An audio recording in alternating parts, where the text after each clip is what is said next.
We have more for your ears only. I'm Catherine Herzog. I'm David Alpern with this quote from the news. We have to find a new balance. Otherwise, even the moral edifice of the church is likely to fall like a house of cards. That was Pope Francis in Catholic Magazine interview arguing that the church has grown obsessed with condemning gay marriage, abortion, and contraception. But he later reinforced doctrine that Catholic doctors should not participate in abortions. Now this. Mr. Alexis entered building 197 at the Navy Yard with a shotgun. We do not have any information at this time that he had an AR-15 in his possession. As previously mentioned, Mr. Alexis had legitimate access to the Navy Yard as a result of his work as a contractor, and he utilized a valid pass to gain entry to the building. There are many questions that are going to be asked, need to be asked, many reviews, and the intensity of those reviews have to go down to every aspect: the security of our physical premises, the security clearance, standards of that security clearance. Are they strong enough? The troubled IT contractor who fatally shot a dozen people at the Washington Navy Yard last week before being cut down himself also revealed shocking lapses in U.S. military security and security clearances, as noted by FBI Assistant Director Valerie Parlave and Defense Secretary Chuck Hagel. In fact, it turned out that the background check for Aaron Alexis had been handled by the same outside contractor that passed NSA leaker Edward Snowden, now a fugitive in Russia. For more on the massacre, the lapses, and the likely security step-ups they will provoke, for your ears only, we're joined again by Boston Globe national security reporter Bryan Bender. His new book is You Are Not Forgotten, the story of a lost World War II pilot and a 21st century soldier's mission to bring him home, from Doubleday in November. Welcome back to the program. Thanks for having me, David. Just a day after the shooting, a Pentagon inspector general released the results of a year-long study on lapses in Navy security clearances for contractors, including 52 convicted felons. Are there just too many contractors to safely clear and keep track of in a way the government can afford? Well, you raise a good point. I think, number one, the sheer number of contractors has grown enormously, particularly since 9/11, as the Pentagon has contracted out lots of support tasks that run the gamut of jobs.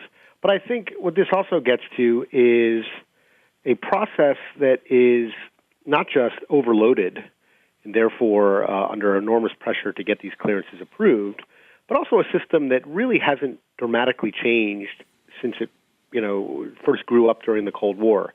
And by that I mean a lot of the questions apparently that are asked, a lot of the information that is sought about a person's background doesn't necessarily flag someone like this all the time. In other words, they might ask you if you've ever plotted against the United States, something that obviously would have been relevant during the Cold War if you wanted to ferret out potential communists. Well, let's look at the way the Navy itself treated Alexis. We read that behavior problems made his commander want to force him out with less than an honorable discharge, but that he was overruled by an unidentified admiral. Would you expect that order to cost the admiral his job, a demotion, at least any prospect of promotion? Well, I think that's something that the Navy is obviously going to have to look at as part of this review. But I think even beyond personalities and who may have done what or perhaps missed something, I think the bigger question here, the bigger concern, is that here's a guy who had a spotty record in the Navy Reserve in this case, and had come up several times for disobeying orders, et cetera. And I think, in my mind, I think what they're going to find probably is that there are different pieces of the security clearance system that aren't talking to each other.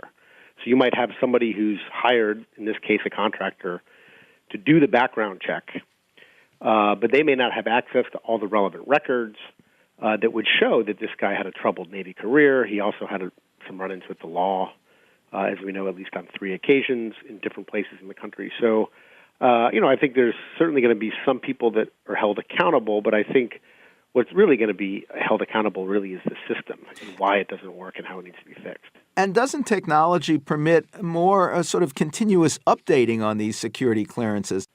I mean, you would think that with technology you could track people, but, the technology, I think, cuts both ways. This guy was an IT contractor, so he was actually hired to work on updating the Navy's information systems, and I think there's a huge growth in that sector of the contractor industry, computer support, IT support. And that's obviously, a skill that, only a certain amount of people have. And I think that's part of the problem is they're desperate for people who have that skill to come in and do a lot of the information technology work. And I think that might also speed up the process or short-circuit it in a way where they need to fill positions, they need to fill them quickly. This guy was in the Navy Reserve, so he must be okay. And then they don't do a very, deep look. It's only cursory, and then here we are all these months later, and, it seems pretty clear in retrospect that this guy never should have gotten this job, and his security clearance should have been pulled. Do the next of kin of those killed at the Navy Yard have legal grounds to sue the government for the lapses that led to the shooting? That is something that a lot of people have been asking. I think the short answer is probably yes. I mean, at least I'm sure there are attorneys out there who think potentially there could be a case here against the Navy or against the Department of Defense. And I'm sure it's something that the Navy's General Counsel, the Department of Defense General Counsel, is quite worried about, and the Justice Department, because clearly if you can piece together the missteps here and the signals that were missed, in the case of the Admiral, as you mentioned, I think, there may be a legal case here, at least a civil case. We can't let you go without asking your view of the Syrian chemical weapons about which you talked with us before President Obama delayed his call for an air attack, first to get congressional approval, then to try diplomacy backed by Russia to have those weapons located and neutralized. Have both those course changes undermined the continuing effectiveness of Secretary of State John Kerry, who keeps arguing so passionately that Assad's regime was responsible for using chemical weapons to kill 1,400 last month? Well, it's a good question. I think in the end, it's kind of John Kerry's own fault.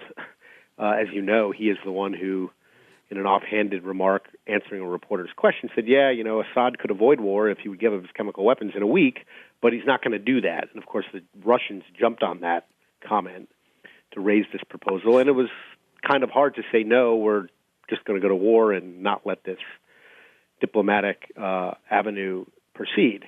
And I also think it came at a time that President Obama clearly was either going to lose the vote in Congress to authorize military force or it was going to be a very close call. And I think they sort of welcomed it as a way to change the dynamic and at least delay things. And I think in the end, I think you can make a case that John Kerry, in speaking his mind, actually did the country and the world a service, because if Assad gives up his chemical weapons, if he really does, then obviously you've avoided war and you've accomplished what the Obama administration wanted to accomplish, which was to deter or degrade the future use of these weapons. Of course, if he doesn't have them, he can't use them.